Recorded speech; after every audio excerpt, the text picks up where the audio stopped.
نسرين مرحبا. أهلا وسهلا. الشخص اللي قبلك تكلم انه الاسباب اللي ادت للعوائل السوريين انه تترك بلدهم بعد احداث عام 2011. نعم. احنا بدنا اياك تكلمين انه شو صار بعد ما عبرت الحدود السوريه باتجاه تركيا وباتجاه ابن الثاني انتم ذهبتوا له. ماشي، نحن عبرنا الحدود التركية بكل سهولة طبعا مقابل دفع مبلغ مالي، وبتدخل انت الأراضي التركية. ورحنا دورنا على بيت أول شيء، استأجرنا بيت طبعا، والأجار كان غالي، وأسوأ البيوت كانت تنعطى للسوريين. يعني البيوت كانت فيها رطوبة كتير، كانت صغيرة كتير، وكان سعرها غالي. ولما زوجي اشتغل هنيك كان الشغل كمان النهار طويل والأجر قليل بصراحة. كل العوائل السورية كانت تعاني من نفس المعاناة؟ نعم بالتأكيد، الكل، حتى في ناس ما كانت لاقي شغل. أنا بالنسبة لزوجي هو عنده صنعة أنه خياط، والخياط في تركيا بيشتغل كتير، فاللي ما كان عنده صنعة كان يضل بلا شغل. كان المصاري اللي معه مثلا طلع فيهم تهريب على تركيا كان يصرفهم، وكل شيء كان غالي، ما كان شيء يعني تاخده بالسهل. فكانت الناس تدبر أمورها أو تدين لها مصاري حتى تهرب، وأنا واحدة منهم، إني فكرت أخلص ولادي. فكانت الفكرة أول شيء إنه منين ندبر المصاري، فاضطرينا نحن ندين. أنت لما نشوف ابنك يطلع لبرا أو تبعته مشوار، وفي مظاهرات كانت تطلع بتركيا، فأنت تخاف إنه ابنك ينمسك. مظاهرات شو؟ مظاهرات ما بعرف، كان يقوموا أتراك وكراد في تركيا، يعني هيك شغلات بتصير في تركيا، يعني يمكن الأخبار أو هيك شيء إلا سمعتوا عنه. أو نفس اللي وضع في سهرات، كنت أخاف كتير على أولادي إذا طلعوا أو راحوا مشوار. أنت ما بتعرف شو مصير هالولد، وأنت بتعرف إذا انمسك وين بده ينحط، بتعرف شو بده يصير فيه، ما بتعرف. فأنت كنت عايش في رعب. المهم اضطريت يعني إني أتدين مبلغ مالي وعرض حياتنا مرة تانية للخطر. فنحن هربنا من الموت من سوريا، فاضطرينا لمرحلة تانية، موت تاني. فكل مرحلة عم نمر فيها هي حياة أو موت، فأما أنك تعيش تخلص أولادك للأحسن، أو أنك تموت نهائيا. في أول مرة رحنا من أزمير. في أي سنة كانت في 2014. جينا ضلينا سنة ونص تقريبا في تركيا. في 2017 أول رحلة لأننا بدنا نطلع، رحنا على أزمير. طبعا مهربين، ما بيخافوا الله أبدا. يعني أنا ما شفت هيك شيء إلا في الأفلام. أخذونا لهنيك كلهم مثل مافيات، شو ما بعرف، يعني شيء بيخوف كتير، يعني حتى أني بجيب سيرته جسمي كله بيرجف منه. المهم أخذونا مشونا بالليل، يعني بتمشي شي ساعة وأكتر في البرية بهالأطفال. بتروح بباركوك في محل بدك تتخبى من الشرطة، دوم خايف ومرعوب. تنتظر بالساعات لحتى يسووا لك البلم البلاستيكي، يعني هو على شكل نفيخة بالونة أولاد يلعبوا فيها، مطاطية. إيه يعني إنه كتير ما يأمني أبدا.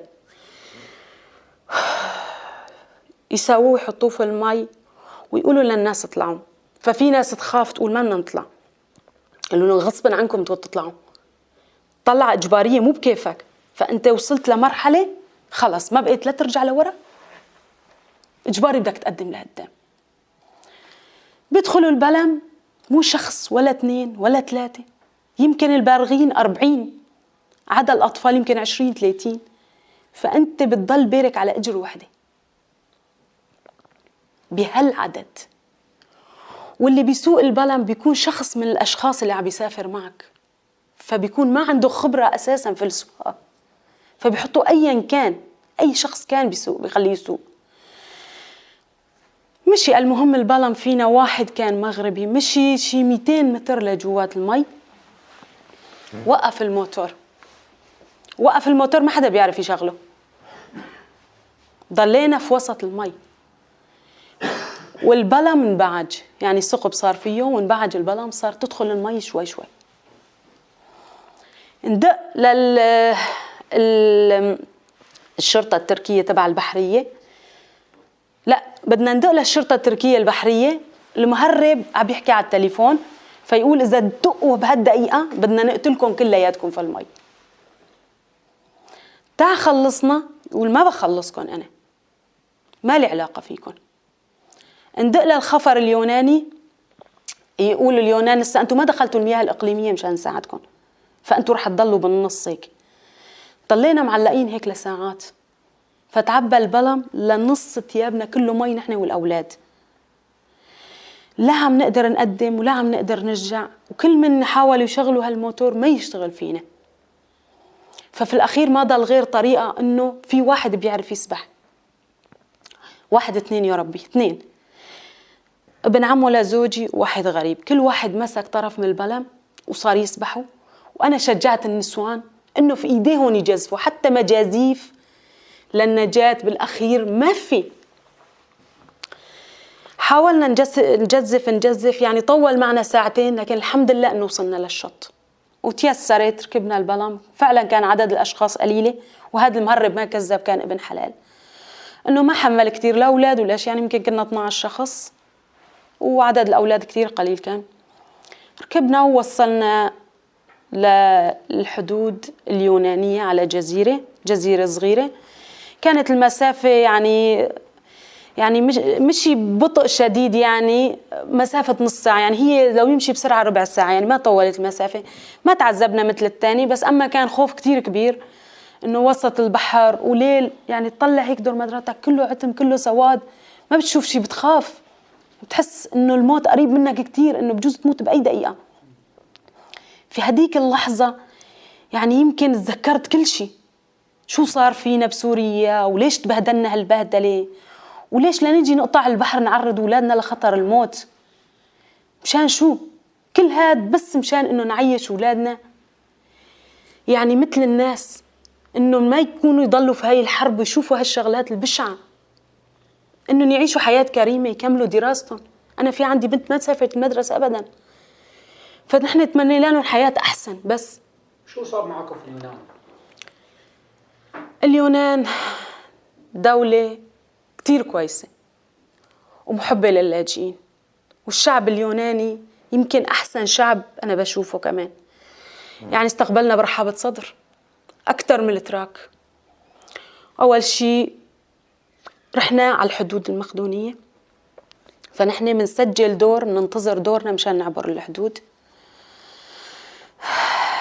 لكن الحدود بعد أسبوع تسكرت فما أجا دورنا، فنحن اضطرينا إنه نضل في خيمة على حدود مقدونية، نحن وأطفالنا طبعا.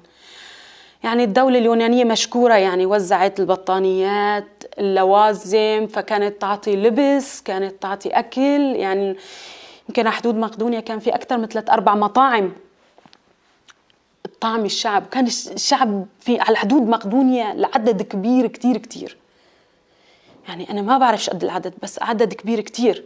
أغلبية سوريين؟ أغلبية سوريين. الأفغان كان يجوا، مو ما يجوا على الحدود، بس هن كانوا يعبروا تهريب، كان معهم يعني مصاري، فهن حاسبين حسابهم على الرحلة إنه مسراتهم تكفيهم. أما نحن ما حسبنا حسابنا إنه بدي يصير معنا الظرف الطارئ مثل هاد. انقطعنا من المصاري في فترة قصيرة، انقطعنا من المصاري، ما ضل معنا مصاري، فما بقينا لا نحسن نرجع لورا ولا نكمل لقدام. التهريب بيكلف كتير، يعني مو ليرة ولا ليرتين، يعني بدك مصاري كتير، وما حدا بيدينك المبلغ أساسا، ما نحن من أول متدينين كتير مصاري، فمين حيديننا حتى نكمل؟ ضلينا بالخيمة، يعني خيمة لا تتجاوز 1.5 متر بالمتر ونص، ضلينا في الخيمة شي شهرين. لكن الناس عندها أمل، كل يوم يقولوا بكرة بتفتح الحدود، كل يوم حفلة، كل يوم رقص. الناس شايلة فكرة إنه الحدود تسكرت، فأي واحد يقول إنه الحدود تسكرت ما حدا كان يصدق، والمستحيل بكرة تفتح الحدود. بعد شهرين إجا لعنا واحد بالمنظمة، يمكن على ما أظن أصله بريطاني، لكن كان يحكي عربي كتير كويس، وهو كان ساكن بالعراق. فقال لنا أنتوا لا تستنوا، أنتوا عم تستنوا على الفاضي، أنتوا يعني عم تلحقوا وهم، الحدود ما حتفتح ولا بسنتين ما حتفتح. فقلنا له شو الحل؟ قالنا في كامبات بتروحوا له وأنا بسجل اسمكم وبيجي الباص، بتفوتوا بقلب الباص وبوديكم لقدام الكامب، فما بتتعذبوا أبدا.